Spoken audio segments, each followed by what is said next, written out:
Hey everyone, welcome and welcome back to my channel. तो चलिए the waiting alpha का आज का पार्ट शुरू करते हैं। और अगर पार्ट पसंद आएगा तो प्लीज़ एक लाइक एक कमेंट ज़रूर करिएगा और चैनल को भी सब्सक्राइब करना ना भूलें। तो चलिए पार्ट स्टार्ट करते हैं। आसमान में बादल गरज रहे थे और ठंडी हवाएं बादलों से बरस रही उस बारिश की बूंदों को रुख दिए जा रही थी। वही उस बारिश के रुख से उल्टी ओर एक पर्सन भागे जा रहा था। उसका पैर कहाँ पर पड़ रहा था वो नहीं जानता, बस बेसुध सा भागे जा रहा था। लेकिन तभी भागते वक्त वो किसी से टकरा जाता है और इससे पहले वो भाग रहा इंसान नीचे गिरता, किसी की बाहें उसे थाम लेती हैं और वो डर से अपनी आंखें बंद कर लेता है। उसे जिस इंसान ने थामा था वो इंसान बस उसी इंसान को देखे जा रहा था और उसके मुंह से सिर्फ यही वर्ड निकलता है, एंजल।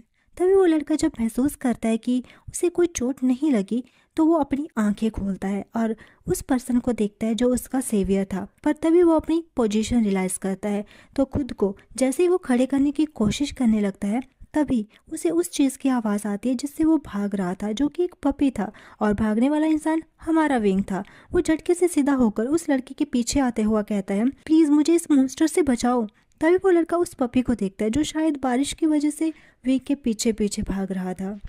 उसके चेहरे पर एक स्माइल आ जाती है। तभी उसे विंग की आवाज़ फिर से आती है, अरे तुम क्या कर रहे हो, भगाओ ना इसे। वो लड़का आगे बढ़कर उस क्यूट से पपी को हाथ में ले लेता है। विंग डरते हुए उसे ही देख रहा था, लेकिन तभी वो लड़का विंग की ओर बढ़ता है। विंग कहता है, हे तुम क्या कर रहे हो, पागल हो, मेरे पास मत लाओ इसे। वो लड़का जोर जोर से हंसने लगता है और कहता है, तुम इतने डर क्यों रहे हो, इतना छोटा सा प्यारा सा पपी तुम्हारा क्या बिगाड़ेगा। लेकिन विंग उसकी बातें इग्नोर करके अपनी डरी नजरों से बस उसे ही देखे जा रहा था।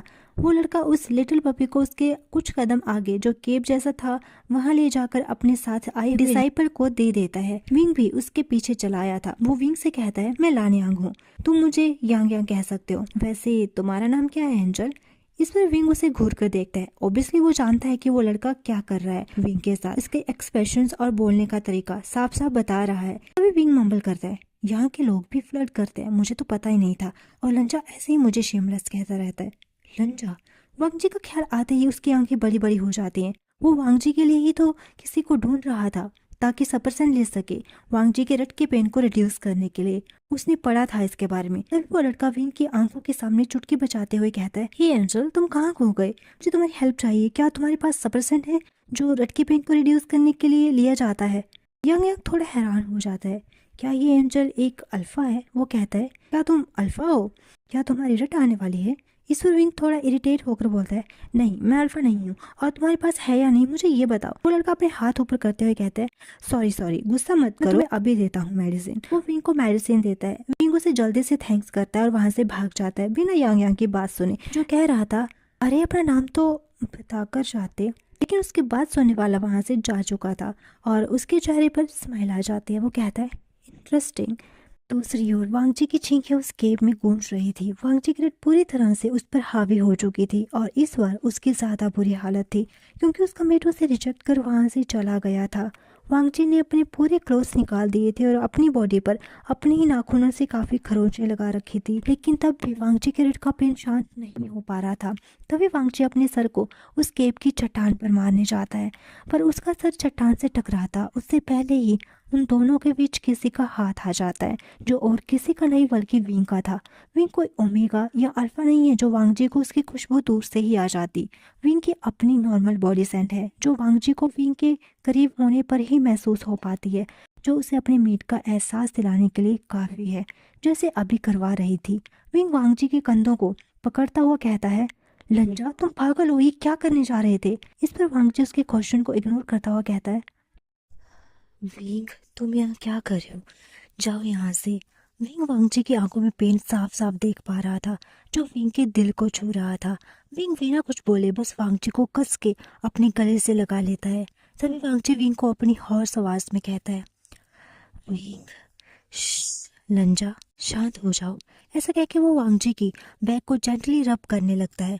वांगजी विंग को और टाइटली हक करता है और अपना फेस विंग की गर्दन में छुपाकर उसकी खुशबू को इनहेल करने लगता है। विंग ऐसे ही वांगजी को हक किए खड़ा था, तभी उसे अपनी गर्दन पर टिकलिश फील होता है, जिसका कारण वांगजी था जो उसे बटरफ्लाई किसेस कर रहा था। लेकिन बटरफ्लाई किसेस बेड किसेस में बदल जाती हैं और विंग का हाथ जो वांगजी के बैक को स्ट्रोक कर रहा था वो रुक जाता है। तभी वेट किसेस सकिंग में बदल जाती है और विंग के मुंह से मोर निकल जाता है। उसे अपने बॉडी में एक अलग सी सेंसेशन फील होती है और वो अपने कांपते हुए होठों से वांगजी का नाम लेता है, लंजा। वांगजी विंग को अपने टच में यूं सेंसिटिव होता देख और हार्डली उसे सक करने लगता है और विंग वांगजी को टाइटली पकड़ लेता है। इससे पहले विंग फिर से वांगजी से मिल रहे प्रेशर में खो पाता, आसमान में बिजली जोर से कड़कती है जिससे विंग अपनी सेंसेस में वापस आ जाता है। वो फोर्स करके वांगजी को खुद से दूर करने की कोशिश कर रहा था, पर वांगजी जैसे अलग ही जोन में था। वो विंग की पूरी गर्दन पर किसेस, लिक और सकिंग किए जा रहा था। तभी विंग जोर से वांगजी का नाम लेता है, लंजा। इससे वांगजी होश में आता है और अपनी डरी हुई नजरों से विंग को देखता है जो विंग से छुपा नहीं रहा। वांगजी कहता है, I'm सॉरी विंग, प्लीज मुझे माफ कर दो, मुझसे नफरत मत करना, मैं खुद को संभाल नहीं पा रहा, मुझसे ये पेन बर्दाश्त नहीं हो रहा, ये मुझे पागल कर रहा है, प्लीज मुझसे अपनी दोस्ती मत तोड़ना। विंग वांगजी की बातें सुन और उसकी आंखों में आंसू देख बहुत हर्ट फील करता है। वो वांगजी को समझ सकता है। विंग बड़े प्यार से वांगजी के चीक पर अपना हाथ रखता है जिससे वांगजी जो नीचे देख रहा था अपनी आंसू भरी नजरों से विंग की ओर देखता है। विंग बड़े प्यार उसके आंखों से आंसुओं को पोंछता हुआ कहता है, मैं दोस्त कभी भी छोड़ने के लिए नहीं बना था लंजा, खासकर जब वो मुसीबत में हो। मैं तुम्हें समझ सकता हूँ और देखो मैं तुम्हारे लिए सफरचंद लाया हूँ, इससे तुम्हें पेन में रिलीफ मिलेगा। इस पर वांगजी बिना कुछ बोले वो सफरचंद ले लेता है और कहता है कि विंग अब यहाँ से जाए, इसकी प्रेजेंस उसके रट को और ट्रिगर करेगी। विंग ये इंश्योर करके कि वांगजी अब ठीक है अपना ब्लशिंग हॉट रेड चेहरा लिए वहां से चला जाता है। पहले वांगजी की टेंशन में उसने ध्यान नहीं दिया, पर जब वांगजी को सफरचंद खिलाने के बाद वांगजी को देखता है जो पत्थर के सहारे टिक कर आराम से आंखें बंद करके बैठ गया था। विंग वांगजी की पूरी बॉडी को देखता है, अपने खुले स्पीचलेस मुंह और बड़ी बड़ी आंखें किए। वांगजी की fair white skin, well build muscles, उसके एब्स और वांगजी का जूनियर। विंग की थोड़ी देर के लिए सांसें ही रुक जाती हैं और वांगजी के कहने पर वो वहां से चला जाता है। दूसरी ओर वांगजी विंग के स्टेयर से अनजान नहीं था, इसलिए वो फिर से विंग पर हमला ना कर दे उसे जाने के लिए कह देता है, ये बोलकर कि वो अब ठीक फील कर रहा है। पर असल में उस मेडिसिन का कोई वांगजी पर असर नहीं हुआ था। वो सिर्फ विंग उसकी चिंता ना करे इसके लिए खुद को कंट्रोल करके उसे वहां से भेजने के लिए कह रहा था और उसके जाते ही के पर साइलेंसिंग स्पेल वो लगा देता है जो पहले लगाना भूल गया था और उसी पेन को सहता है। पर दिल में उसके राहत थी अपने मेट की नजरों में अपने लिए कंसर्न देखकर। दूसरी ओर बारिश रुक चुकी थी। विंग खाने के लिए फल की तलाश में निकल जाता है और फिर से यांग यांग से टकरा जाता है जो वो भी वहां पर फल की तलाश में आया था। इस बार वो उसे अपना नाम बताता है और फिर से उसे थैंक्स करता है, जिस पर यांग यांग पूछता है कि वो मेडिसिन किसके लिए चाहिए थी। इस पर विंग बताता है कि उसके फ्रेंड के लिए जिसके साथ वो नाइट हंट के लिए यहाँ पर आया था, पर अचानक से उसे रट आ गई और वो बहुत पेन में था। इस पर यांग यांग कहता है, लेकिन सफरचंद तो सिर्फ तब काम करता है जब अल्फा को रट आने वाली होती है, अगर स्टार्व हो जाए तो वो सफरचंद हेल्प नहीं करता। यांग यांग के ऐसा कहते ही विंग पर मानो किसी ने ठंडी बाल्टी पानी की उड़ेल दी हो।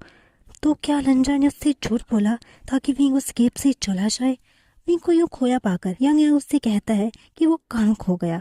इस पर विंग उससे ही पूछता है कि क्या सबमिसिव अल्फा की रट में भी ऐसा ही होता है, जिस पर यांग यांग उससे हाँ कह देता है। इस पर विंग बिना अगली बात सुने वहां से भाग जाता है और यांग यांग साई करके कहता है फिर से भाग गया। पर ये सबमिसिव अल्फा के बारे में क्यों पूछ रहा था? फिर वो कंधे उचकाकर अपने लिए इकट्ठे किए फल लेकर अपनी केव की ओर चला जाता है। विंग भागता हुआ केव में जाता है। उस समय बेशक वांगजी की बॉडी ने विंग को फ्रस्ट्रेट किया था, पर इसी बीच भी वो वांगजी की बॉडी पर बने स्क्रैचेस उसकी आंखें नोट करना नहीं भूली थी। लेकिन उस टाइम ये सोचकर कि अब वांगजी ऐसा नहीं करेगा वो बाहर आ गया था, पर अब वांगजी के लिए चिंता, डर उसकी दिल की धड़कन को मानो बाहर ले आ रही थी। उस पर वांगजी का पत्थर पर खुद का सर टकराने का सीन, ये सब विंग की धड़कनों की रफ्तार के साथ साथ उसके कदमों की रफ्तार को भी बढ़ा रही थी और 15 मिनट में थका हाफता विंग उस केव के बाहर था और बिना किसी सेकंड थॉट के वो फिर से उस केव में एंटर हो जाता है। केव एकदम शांत थी जो विंग को बहुत डरा रही थी। लंजा लंजा ठीक तो होगा ना, बस यही चीज वो बोले जा रहा था और उस जगह पर आ जाता है जहाँ वो वांगजी को छोड़ आया था।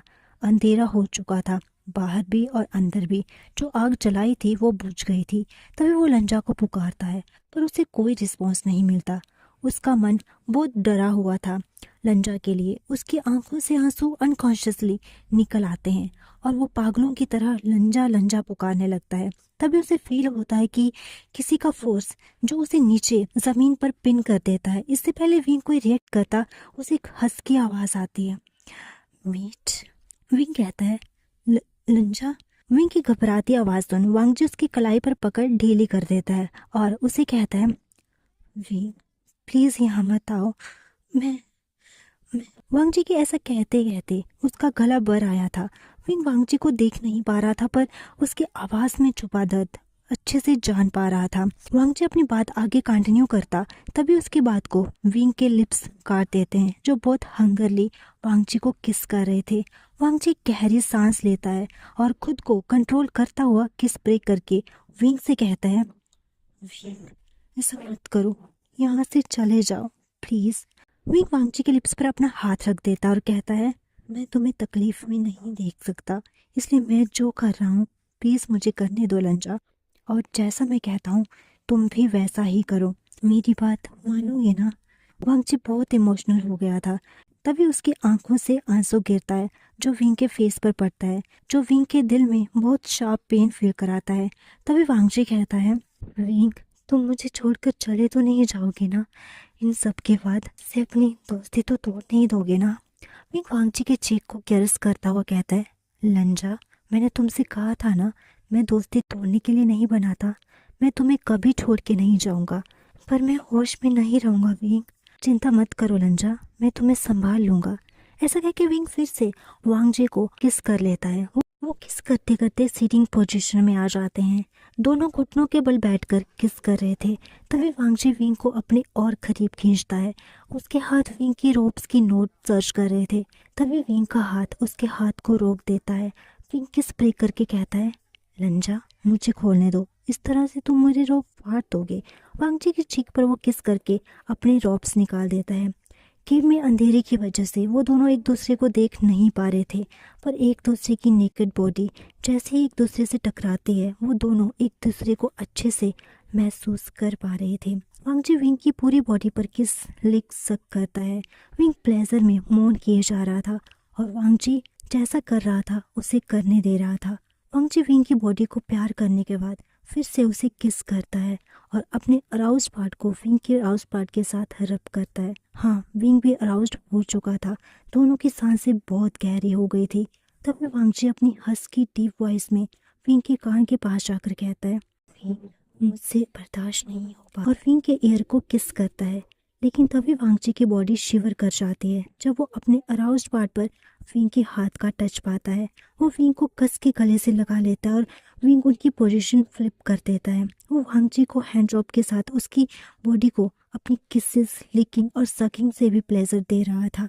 पर ये रट थी जिसका अराउज सिर्फ ऐसे ही नहीं जाने वाला था, जिससे विंग भी अवेयर था। इसलिए विंग वांगजी को हैंड के साथ साथ माउथ से भी प्लेजर दे रहा था, जो वांगजी के लिए काफी हद तक हेल्पफुल था, पर उतना नहीं।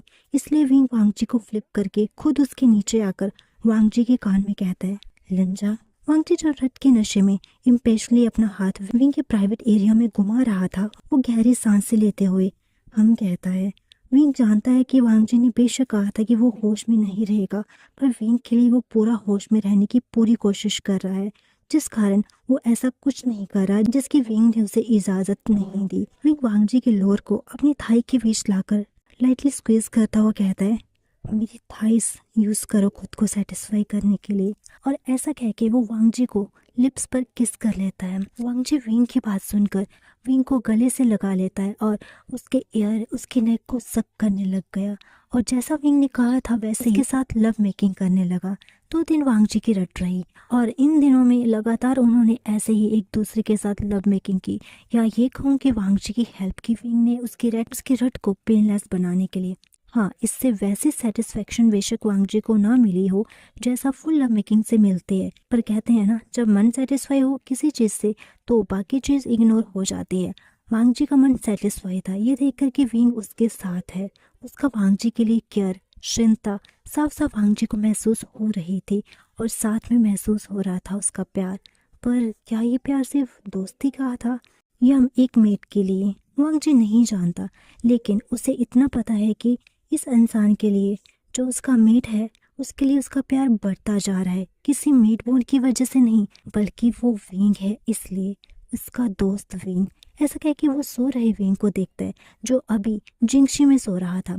वांग जी ने अपने भाई को बटरफ्लाई मैसेज कर दिया था और शिचान बताई जगह पर उन दोनों के लिए रोप्स लेकर आया था, जिसने उसने विंग को पहना दिया और खुद भी वो गुस्सू लौट आए थे। एक दिन तो वांग जी का रटका ऐसे ही निकल गया और नेक्स्ट मॉर्निंग का ब्रेकफास्ट उन लोगों ने विंग के लाइव फल से कर लिया और इस केव के बहते हुए पानी ने इन दोनों की प्यास बुझाने में मदद की थी। वहाँ की बारिश में भीगने की वजह से विंग को बुखार आ गया था, लेकिन फिर भी बिना शिकायत के उसने पूरे दिन वांग जी की हेल्प की और अब विंग की बॉडी में बिल्कुल भी एनर्जी नहीं थी। पर अगर हमसफर सही हो तो किस बात की चिंता। जैसे विंग ने वांग जी की केयर की थी वैसे अब वांग जी विंग की केयर कर रहा था। 4 दिन हो गए थे और इन 4 दिनों में वांग जी ने विंग की बहुत ज्यादा केयर की और उसी केयर का नतीजा था कि विंग का बुखार अब उतर गया था और विंग अभी सो रहा था। वांग जी बहुत प्यार और थोड़ी सैड आई से विंग को देख रहा था, क्योंकि उसकी वजह से विंग 4 दिन बुखार में रहा। ऐसा उसका मानना था। विंग का बुखार तेज था, इसलिए सिर्फ खाना खाने और दवाई लेने के लिए वो अपनी आंखें खोलता, अदरवाइज वो सोया रहता, जिस कारण अभी तक विंग और वांग जी की कोई बात नहीं हुई थी। वहीं दूसरी ओर लैंड क्लैन नई खुशखबरी ने दस्तक दी थी। एक नया मेंबर आने वाला था जो अभी लैंड हीलर ने हांशी से निकलकर लैंड शिचैन को दी। हाँ, यानली प्रेग्नेंट है। ये खबर सुनते ही लैंड शिचैन भागकर यानली के पास जाते हैं और खुशी से यानली को थैंक्स कर उसके पूरे फेस पर किसेस करते हैं। ये खबर पूरे क्लैन में फैल गई थी और चारों तरफ खुशियों का माहौल हो गया था। लेकिन कोई था जो इस खबर से बिल्कुल भी खुश नहीं था, जो और कोई नहीं मैडम लैन थी, जो अभी गुस्से में अपने रूम के सामान को तोड़ रही थी। उसके और उसके अल्फा के शेयरिंग रूम का सामान नहीं, बल्कि अपने एक सीक्रेट रूम का।